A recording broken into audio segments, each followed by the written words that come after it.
Romantic medieval scenes in the beautiful paintings of Edmund Blair Leighton. Edmund Blair Leighton, 1852–1952, was an English artist who worked in a style similar to the Pre-Raphaelites, though he was never a member of that famous brotherhood. He became especially well known for his historical paintings, depicting a romanticized Middle Ages with fearless knights and beautiful princesses. This was largely a response to the Victorian society's growing interest in that era, which most people only knew from Old English ballads. Some of Leighton's paintings are practically illustrations of those ballads, perfectly capturing their spirit, but without much concern for historical accuracy. However, no one expected that from him. He was highly sought after and successful during his lifetime, thanks to his fresh approach to painting, which, like the Pre-Raphaelites, combined excellent decoration with detailed craftsmanship. After all, for the people of misty Albion, paintings based on their English ballads were much closer and more relatable than the academic works of the time, which often featured ancient myths, goddesses, and nymphs. Leighton's works are elegant, refined, and highly detailed.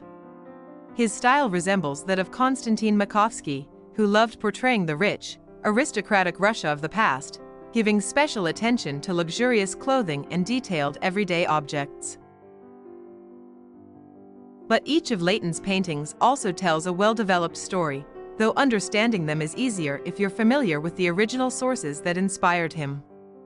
Many of his works, however, are simply romanticized interpretations of medieval life, like the painting Call to Arms. In this scene, a noble couple has just been married, but instead of celebrating with a feast and wedding night, the young husband must ride out to defend the city from enemies. He's likely a noble lord who must lead his army. A local commander, fully dressed in knightly armor, approaches him with urgent news that clearly requires immediate action. The young man grabs his dagger without a moment's hesitation, knowing exactly what must be done. All the noble townspeople look to their young leader, and had he shown the slightest weakness or tried to refuse his duties in such a critical moment, it would be hard for him to maintain his power. Who knows how the city's garrison would react if they learned their leader had cowardly backed down? A lost battle would surely end in disaster for all the city's residents. Leighton proves himself a master of historical costume here, as he carefully portrays the bride's stunning outfit.